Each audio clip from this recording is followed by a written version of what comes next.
পাবনার নগরবাড়িতে আজ উদ্বোধন করা হবে আধুনিক টার্মিনাল কমপ্লেক্স সহ নৌবন্দর। বন্দর এলাকা থেকে সরাসরি জানাতে যুক্ত হচ্ছেন সহকর্মী রিজভী জয়। রিজভী, আধুনিক টার্মিনালে কি কি সুযোগ সুবিধা থাকছে এবং কখন নাগাদ অতিথিরা আসবেন এবং উদ্বোধন করবেন?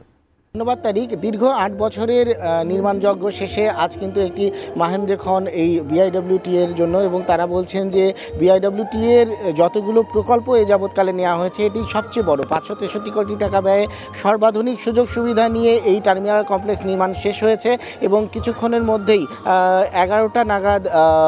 এই ব্রিগেডিয়ার সাখাওয়াত হোসেন, যিনি নৌ পরিবহন উপদেষ্টা, তিনি এই অনুষ্ঠানস্থলে এসে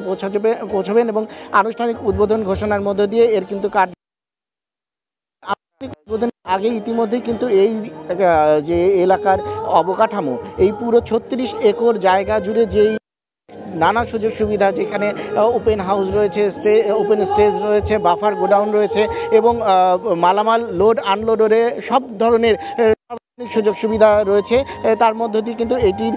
কার্যক্রম এবং সুফল ইতিমধ্যে এখানকার যারা ব্যবসায়ী এবং আমদানি রপ্তানিকারকরা রয়েছেন তারা পেতে শুরু করেছেন। এবং একটি বিষয় এখানে জানিয়ে রাখা দরকার, এই নগরবাড়ি বন্দর থেকে কিন্তু উত্তরবঙ্গের ১৬ জেলা এবং দক্ষিণাঞ্চলেরও কিছু কিছু জেলায় কিন্তু মালামাল পাঠানো হয়, যার মধ্যে রয়েছে সার, কয়লা সহ গুরুত্বপূর্ণ পণ্য এবং সিমেন্ট,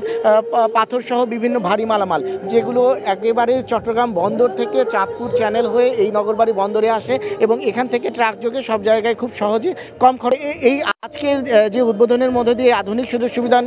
পাওয়া হচ্ছে, তার মধ্য